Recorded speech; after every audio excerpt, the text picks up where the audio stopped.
Bonjour, bienvenue à tous pour un nouveau numéro de La Main à la Pâte. Nous vous accueillons aujourd'hui en plein cœur du domaine des grottes de Han. Han-sur-Lesse, bien sûr, puisque c'est à cette rivière que l'on doit les véritables dentelles de calcaire qui ornent l'intérieur des grottes de Han. Nous sommes ici sur la colline de Boine, juste au-dessus de ce véritable labyrinthe souterrain. Nous sommes très précisément au rocher de Faule.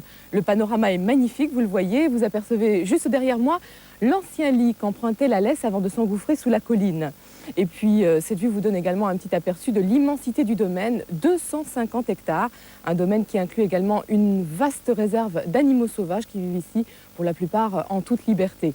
Alors, nous allons tenter de les approcher. Nous vous emmènerons également à travers le dédale des galeries souterraines. Restez donc avec nous pour cette belle aventure.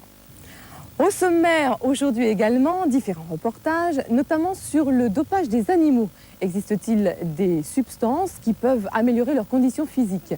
Nous apprécierons aussi l'élégance de jolis chats issus de 8 races différentes. Leur point commun, une belle robe blanche comme neige.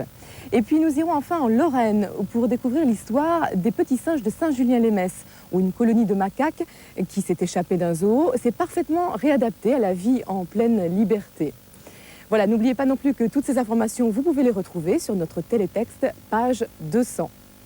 Nous sommes toujours à Han-sur-Lesse, dans le fameux domaine des grottes de Han. Et vous découvrez ici le gouffre de Bellevaux.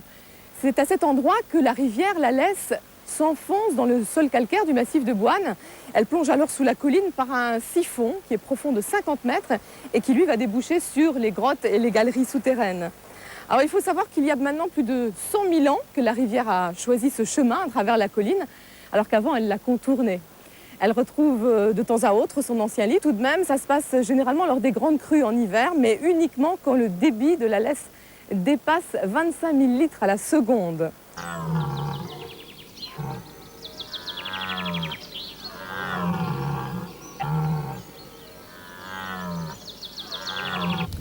Dans cet ancien méandre de la Lesse, aujourd'hui totalement asséché, les cerfs viennent souvent se rassembler. Actuellement, nous sommes en plein mois de septembre, c'est le début de la saison des amours et c'est le fameux moment où retentit dans la forêt le célèbre brame du cerf qui témoigne que l'animal est en rut. C'est une période où il peut être très dangereux d'ailleurs, même pour l'homme, alors qu'habituellement il a un caractère plutôt docile et affectueux. Alors en même temps, les cerfs se livrent à des combats spectaculaires, tout cela pour s'assurer un maximum de femelles. Et 9 mois plus tard, au mois de mai, les biches donneront naissance à de jolis petits faons.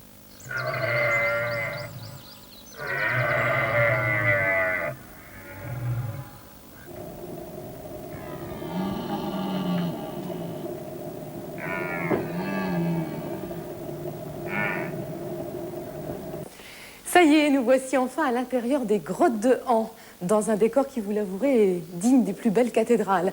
Alors vous observez partout sur les parois d'étranges concrétions. Elles sont le résultat du filtrage de l'eau de pluie à travers la roche calcaire au fil des siècles. Alors comment se sont-elles réellement formées, ces concrétions? C'est très simple, mais il faut bien suivre. L'eau de pluie a traversé la colline.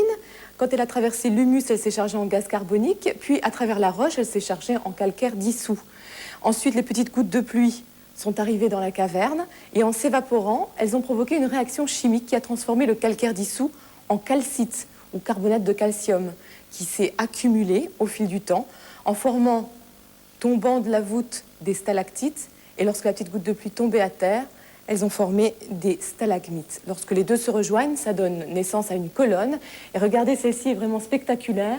Elle est en forme d'une énorme tiare. Voilà, la main à la pâte continue maintenant avec notre rubrique conseils pratiques. Aujourd'hui, comment choisir une laisse pour son chien. Toujours dans le labyrinthe souterrain des grottes de Han, nous avons fait quelques pas de plus dans la salle des mystérieuses où trône cette gigantesque stalagmite que l'on appelle la colonne de l'Alhambra.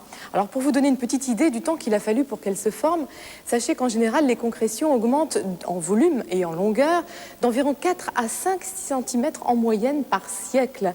Toutes celles qui se trouvent ici se sont formées au cours des 10 000 dernières années après la dernière glaciation.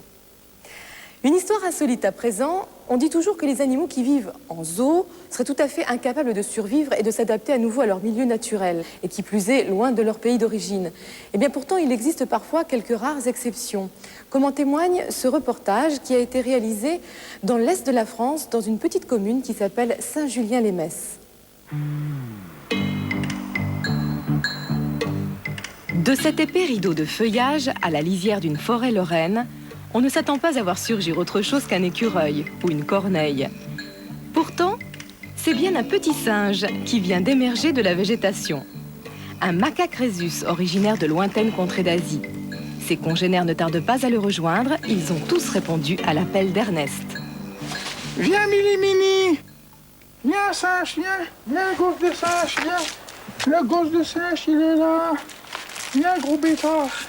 Ernest, robuste septuagénaire, vit en ermite dans une ancienne maison de retraite abandonnée.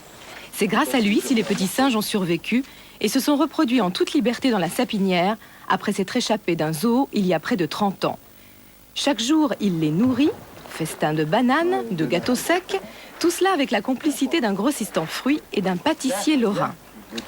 Viens. Supplément au menu aujourd'hui. Hyper loin.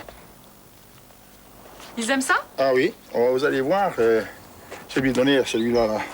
Ils sont friands de ça. Viens, tiens, hyper loin. Il y a des années, c'est ça, tout au début qu'ils étaient là, ils sont partis pendant 15 jours. Et ils étaient partis dans la nature, donc un peu partout où il y a des noisetiers. Ils allaient manger les noisettes, et quand il n'y avait plus de noisettes, un jour, je vois mon coco, c'était le mâle, il était arrivé là avec toute son équipe, là où la tête en l'air. Je lui dis, tiens, qu'est-ce qui se passe avec toi, là où tu étais fourré? Puis finalement, il y a des gens qui m'ont dit qu'ils les avaient vus après les noisettes. Un jour, après une expédition un peu plus musclée, durant laquelle plusieurs macaques s'étaient introduits chez les habitants d'un village voisin, les services de la municipalité ont tenté de les capturer à l'aide de fusils à seringues hypodermiques. Une vingtaine de singes furent alors transférés dans un zoo voisin, mais un mâle et 4 femelles échappèrent aux chasseurs et fondèrent une nouvelle colonie. Vous finissez par bien les connaître, vous connaissez leur vie, leurs habitudes. Absolument, oui. Vous avez oui, mais je connais leurs grimaces, j'essaye de faire pareil, mais ça va, c'est pas facile. Hein. Non, parce qu'ils clignent des yeux en même temps qu'ils montent la langue. Moi, je pourrais peut-être faire pareil, mais enfin, j'en sais rien, quoi.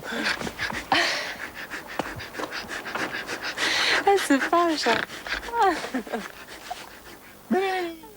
Est-ce que ces petits singes peuvent être agressifs parfois?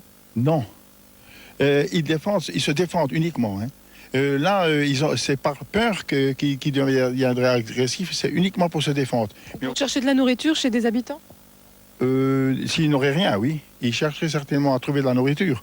Ils iraient probablement voler dans les jardins, mais enfin, c'est ce que les gens eux-mêmes font aussi, hein, quand ils n'ont plus rien à manger. Un problème demeure pourtant. Il n'est pas climatique car les macaques rhésus sont habitués aux rigueurs de l'hiver népalais. Ils supportent donc très bien le froid lorrain. Seulement voilà, un jour, Ernest ne sera plus là. Qu'adviendra-t-il alors de ses petits compagnons? C'est pareil que quand vous avez une famille dont la mère finirait par disparaître, les enfants sont là, à l'abandon, ça devrait être dur quand même aussi pour ces singes. Alors en attendant, le vieil homme reste leur seul ami. Il les comprend, il leur parle et il les aime. Et c'est peut-être ça l'essentiel. Parmi les animaux de la réserve des Grottes de Han, il y a l'ours brun. Je vous présente ici Marlène et ses 2 petits oursons.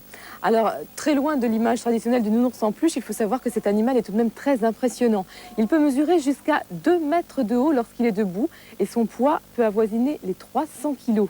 Généralement, il vit seul ou en groupe dans les régions montagneuses et boisées. On en trouvait beaucoup autrefois en Europe, mais maintenant, c'est plus vraiment le cas, même si on en rencontre encore quelques-uns à l'état sauvage dans les Pyrénées, les Alpes italiennes ou encore les Balkans. Sachez les enfants qu'il peut vivre jusqu'à 40 ou 50 ans. Avant de nous séparer, un petit coup d'œil sur l'agenda. Notez bien ces 2 rendez-vous. Tout d'abord, le week-end prochain, vous pourrez participer aux travaux journaliers des écuries dans les prairies de l'ASBL Crinière-Argentée à Limerlé, près de Oufalise. Et puis, samedi 19 septembre, aura lieu un concours de dressage au Royal Club des bergers allemands de Courcelles, près de Charleroi. Voilà, j'espère que vous avez passé un agréable moment avec nous. N'oubliez pas, prochain rendez-vous, la main à la pâte, c'est dimanche à 18h20. Salut!